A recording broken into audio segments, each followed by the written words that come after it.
वर्ण विचार। क्या पढ़ेंगे? वर्ण विचार। वर्ण विचार यानी संस्कृत में कैसे वर्ण होते हैं, कैसा आता है, वर्णों की संख्या कितनी है, क्या है क्या नहीं है। तो कक्षा 7 में वर्णों की संख्या कितनी बताई गई है? 48। कितनी बताई गई है? 48। जिनके 3 भाग किए हैं। तो जो अपने वर्ण विचार में मैं तुम्हें पूरा ही बता देता हूँ। संस्कृत की वर्णमाला का मतलब पूरे 14 शब्द क्या क्या होते हैं, यहां से लिखते हैं ना। देखो पहला सूत्र, कितने सूत्र कितने होते हैं इसमें? माहेश्वरी सूत्र होते हैं इसमें 14। ये 14 कैसे हुए हैं समझ में है? अभी मैं बताऊंगा पूरी कहानी और बड़े ध्यान से देखना। इतने ही तुम 3 बच्चों है ना, 3 ही तो ए ई आयु है ना, री ली कर, रिल री 1 2 3 ए ओ एवं 4 नंबर पे कौन सा सूत्र आएगा? एवं आई आउच, आई आउच। आउच, हाँ आई आउच। 5 में है ये है व्रत। 6 पे लन। 7 पे ये मैं यम करना। 8 पे 6 है ये। 9 पे है 10 है ये है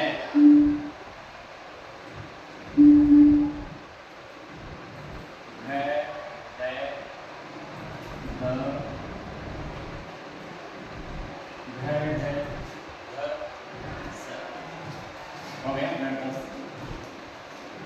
10 से जब कर 10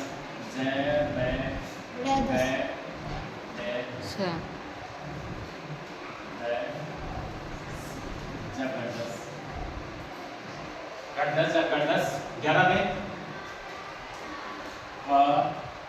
है 6 है 6 है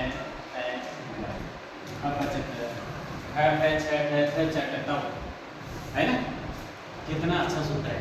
12 पे कपाया 13 पे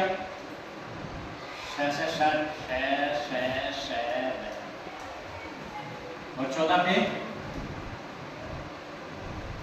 हल। ये 14 माहेश्वरी सूत्र। कितने हैं? 14 माहेश्वरी सूत्र हैं। इन 14 माहेश्वरी सूत्रों की कहानी सुनो। एक बार क्या था कि एक कृष्ण जैसा था, जिद्दी। कैसा बच्चा था? कृष्ण जैसा जिद्दी बच्चा था।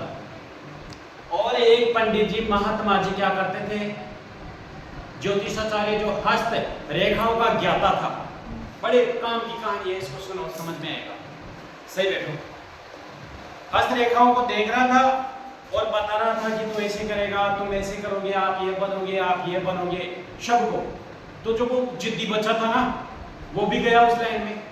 और जब हाथ दिखाया ना, वो ध्यान से सुनना है ना, ये दीपिका इधर देख, हाथ दिखाया ना, तो उसने देखा तो उसे जिद्दी बच्चे के हाथ में एक भी रेखा नहीं थी। ये अपने है ना, ऐसे नहीं थी। तो जब महात्मा जी ने देख के बोला पंडित जी ने कि भाई साहब तेरा तो भविष्य खराब है, क्यों? तेरे तो रेखा ही नहीं है, मैं क्या देखूंगा, चल यहाँ से। वो चलता बाहर जाता है और कोई फंदन उठा के है ना, और अपने हाथ को काटता है और बहुत सारे रेखाएं बना लेता है काट पीट के। लहूलुहान करके हाथ पर फिर लाता है कि साहब अब देखना, अब बहुत सारी रेखा हो गई, अब तो बता। तो पंडित जी देख के कहते हैं कि भाई साहब तेरे को ये नहीं पता कि जब रेखाएं बनाए से नहीं बनती हैं, ये तो भगवान की देन होती है, ऑटोमेटिक बनती है। तुम बना लिए, खून आ गया, तेरे को ये नहीं पता, तो तेरा तो भविष्य वैसे ही खराब, बहुत खराब है। तो पता है क्या हुआ? पर यह हुआ बात कि इसमें